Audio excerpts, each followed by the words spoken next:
Hi, my name's Jason Harmon. I'm a freelance 3D generalist working mostly in Houdini, but also have a background in Cinema 4D and a lot of other various softwares. Today I'm going to walk you through this keyboard setup where I've used chops inside of Houdini to rig this keyboard and animate it by using my finger presses on my physical computer keyboard. So if you like this kind of training, these kind of ideas where we're exploring some sort of non-traditional methods inside Houdini, check out my YouTube channel.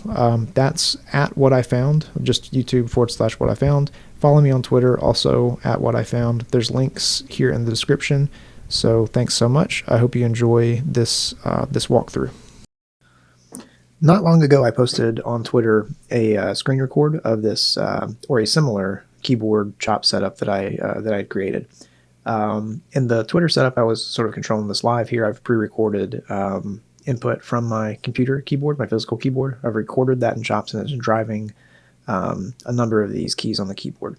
So I'm going to show you today how I set this up. I'm going to talk through some of the concepts in chops, sort of some of the basic concepts of chops that make this work, and I'm going to build out this setup.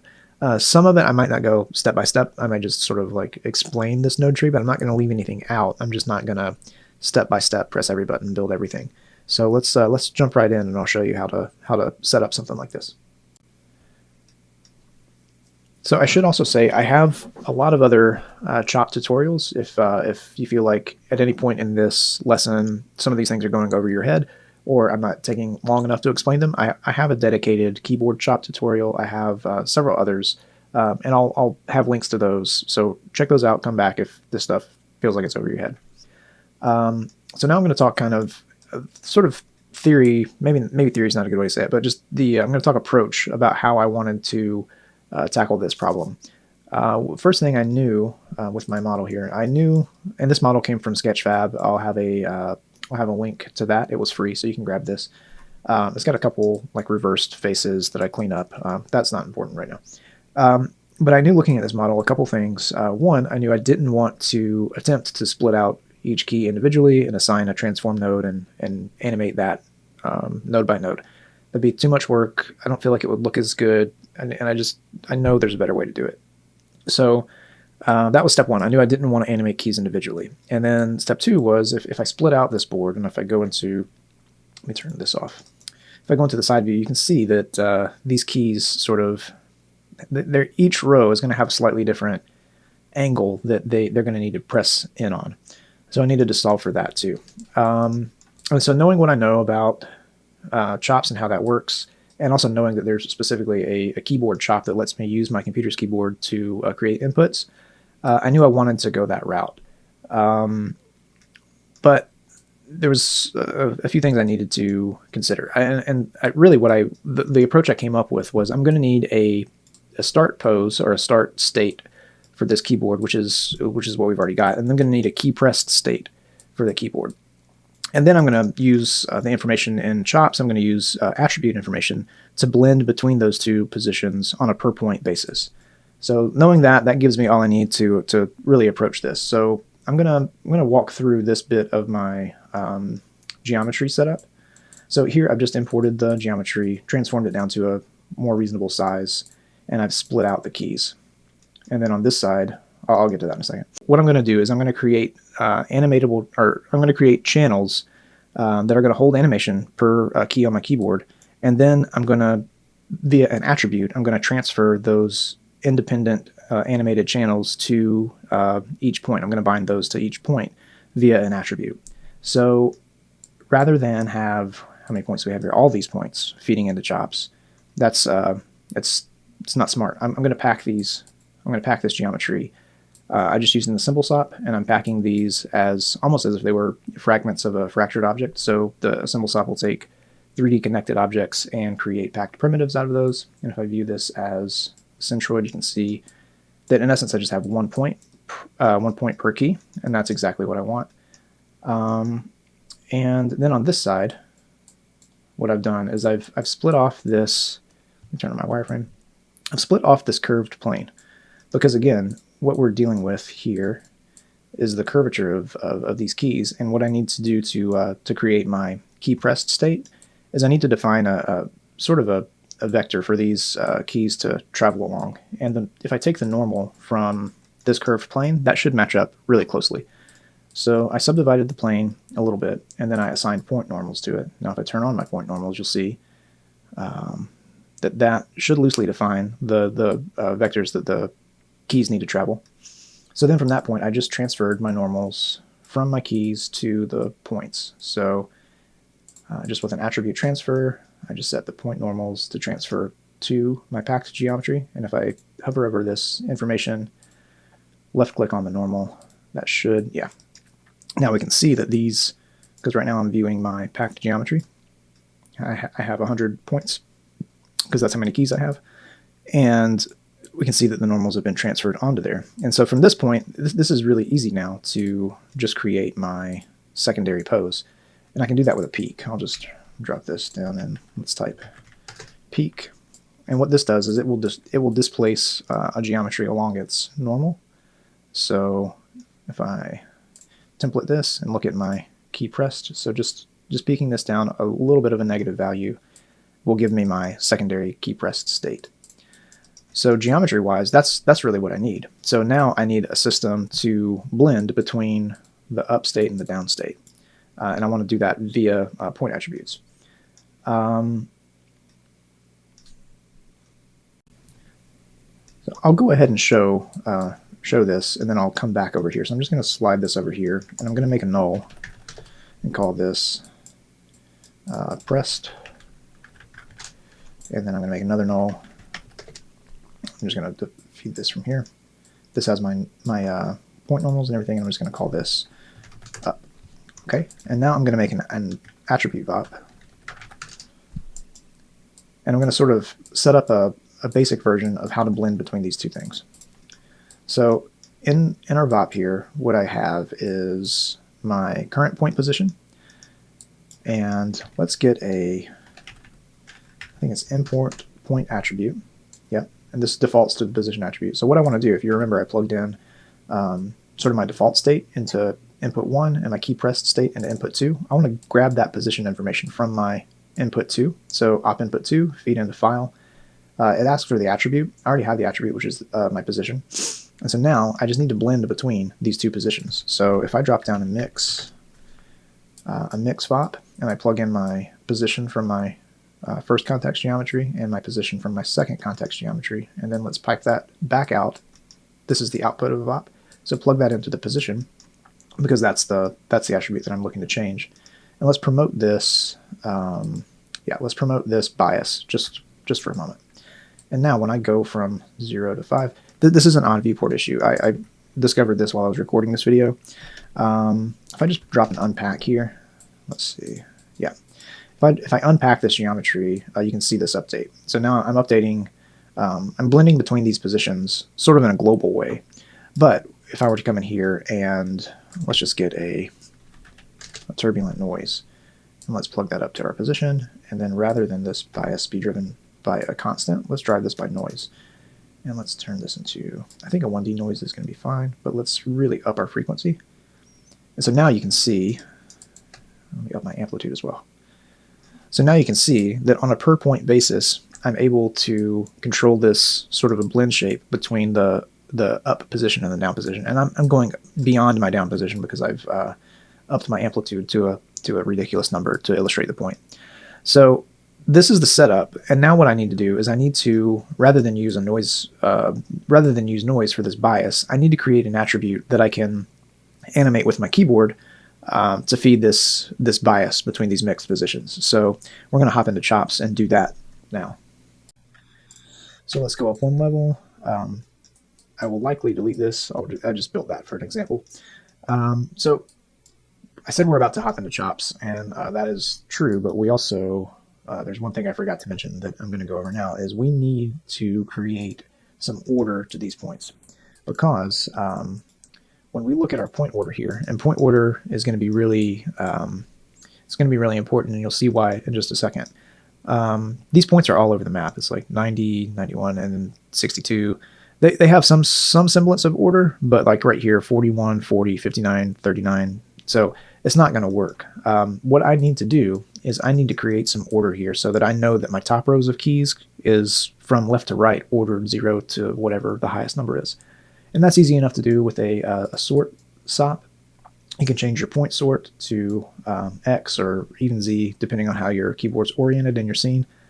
And that'll give you ordered points. And if you do that for each row of keys that you're going to feed into chops, each row of keys that you want to control, when you merge them together, the merge stop will take the first input, like the leftmost input, and start the ordered points there, and then pick up where the pick up at the next number with the second input, but maintain your point order that's in that geometry stream. So that's important to have ordered points, just so that you can reliably know what animation information you're assigning to each point. And that'll become more clear here in a second. But it's worth noting that if you want reliable results, you need to know what you're feeding into chops. All right, so the next thing is, I've mentioned a couple times, we need, like in this example over here where we were using the turbulent noise to drive the positions of our keys, we need to create an attribute that we're later going to modify inside of chops that's going to control this blend. So I've just created a float attribute that I'm calling blend, and I leave the value set to 0.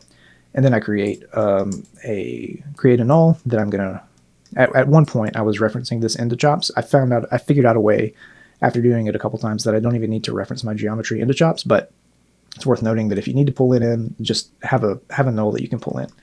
So this is the point in our geometry stream where we're going to start doing work in chops. So let's open our chop network, and I'll explain what I have here. I'm also going to open up I'm going to unfold my motion effects view. If you need to get this up, you can just split pane top and bottom, and then right click on the tab and go to Viewers Motion Effects View, and that'll give you this.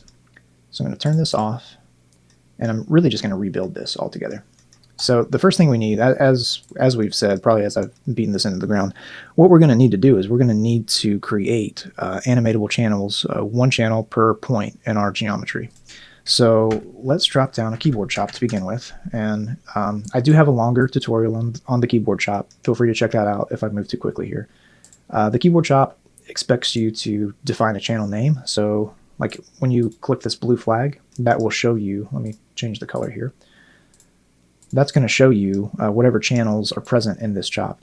Currently we only have one, that's called K1, and currently the trigger for this is the 1 button on your row of keys.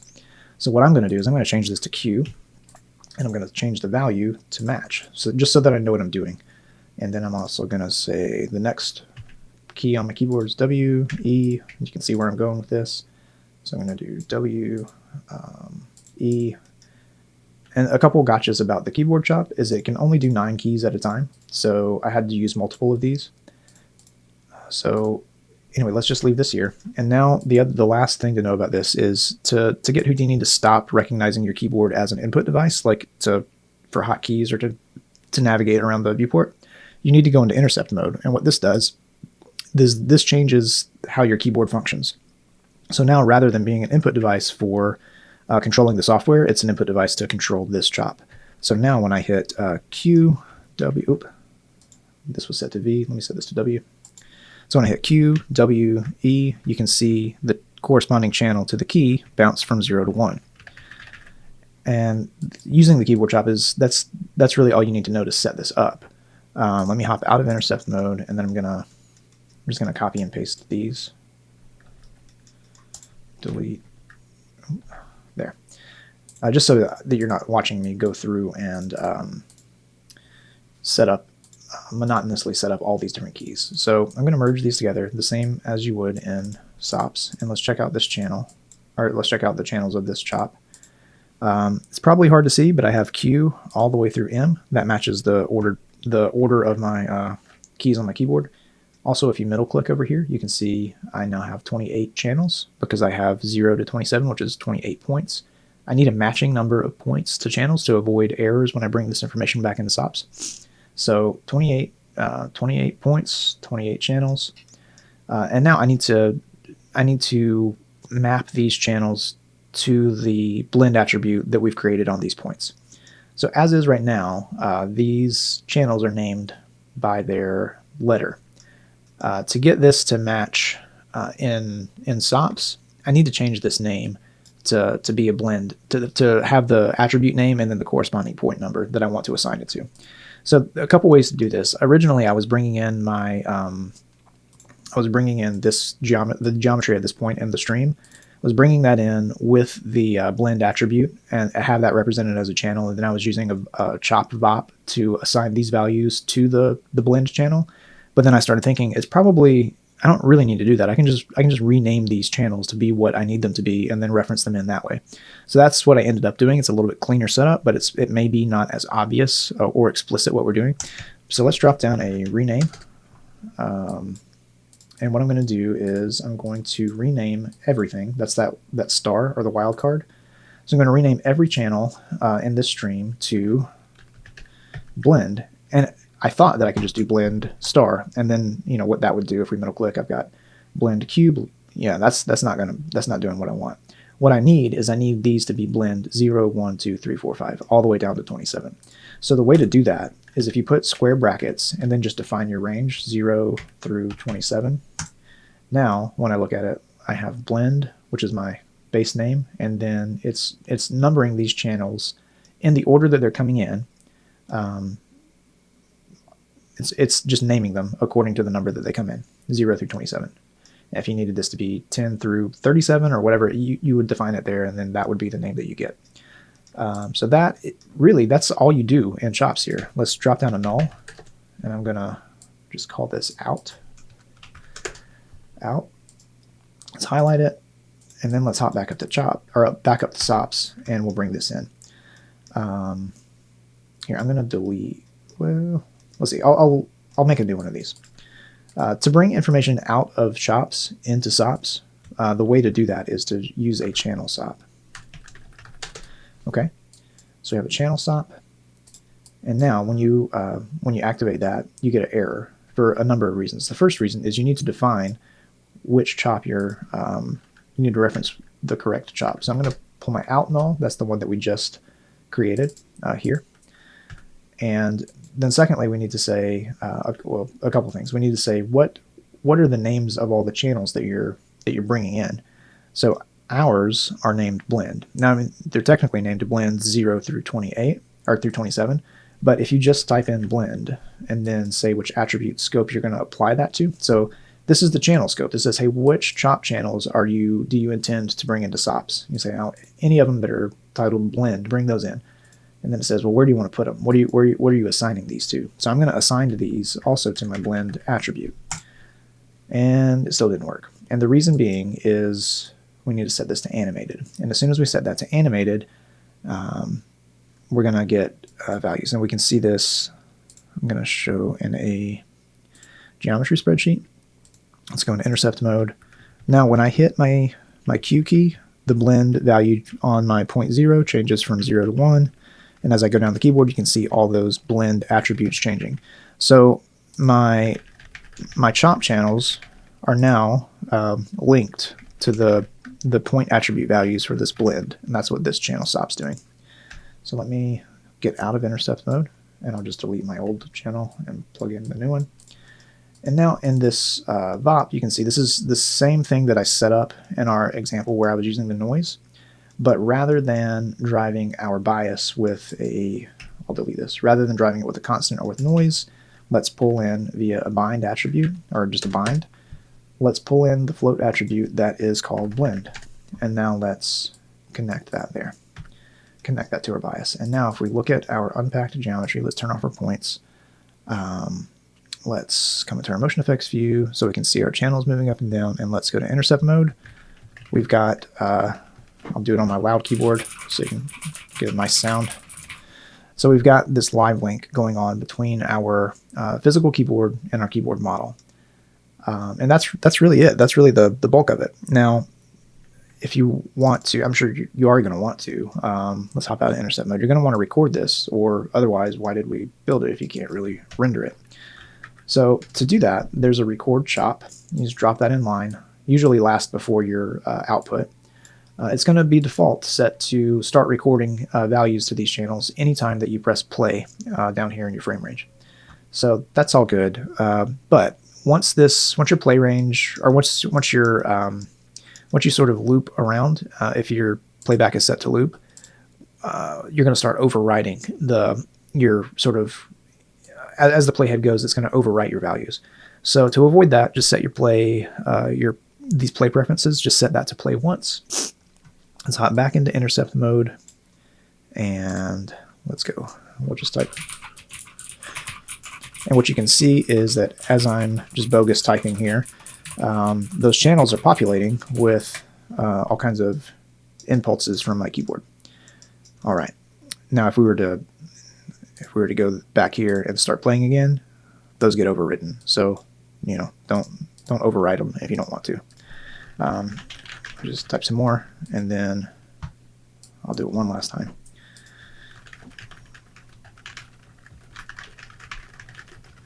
Oh, that's good enough. And to avoid these getting overwritten, what you need to do is you need to turn this off. So turn your record off. And then in SOPs, you have the option to lock a SOP to sort of keep the scene from updating, and it sort of like writes that information into your HIP file. You don't have that same option here, but what you can do is save data channels as, I typically will save these as a chan file, chan.chan. So you can write that file out. I'm not going to do it, but if you write that file out, and then what you can do is you can bring it back in via a file chop, and then just plug it in there, and that will sort of save your animation take, if you want to call it that. As long as the record chop is set to off, you're not going to overwrite it within one Houdini session. But if you close this out and open it again, all this information is going to be gone. So if you got something you like, just save that out as a chan file, reference it back in, and you're good to go. And really, that's it. So now we can play. We can turn this back to loop, and our scene is happy, right? Oops. I'm missing something here. What have I missed? Oh, I know what I've done. I need to unpack it, or let's set that to full geometry. And there we go. So there's our full keyboard typing. I've got a mix of packed and unpacked geometry. I can probably turn that back off. But yeah, there it is. So if you found this interesting, feel free to subscribe to the channel. Follow me on Twitter if you want more regular updates. I'm not able to post walkthroughs like this as often as I would like, but if you want to be notified when I do post those, I think there's a button that's a bell that you can press to get alerts in YouTube. But if you subscribe, you'll get those anyway. So I hope you enjoyed watching this. If you're more interested in how to take things like this further, like say you wanted to add sound to this at each interval, you can do that a couple of ways. You can use a copy chop, which functions kind of as a copy to points. There's I cover the copy chop in another tutorial. There's other guys who have, I think it's maybe even a CG Wiki quick tip that show you how to attach sound effects to, I think, a breaking glass in chops. I also have a longer series of tutorials that would show you how to export data like this as a MIDI file, which you could take into Reaper or Ableton or Pro Tools or whatever, GarageBand, and then really customize your sounds. So I've got a tutorial on that. All those links are here. You probably saw some pop-ups for it. So check those out if you're interested to go deeper in chops, and thanks so much for watching.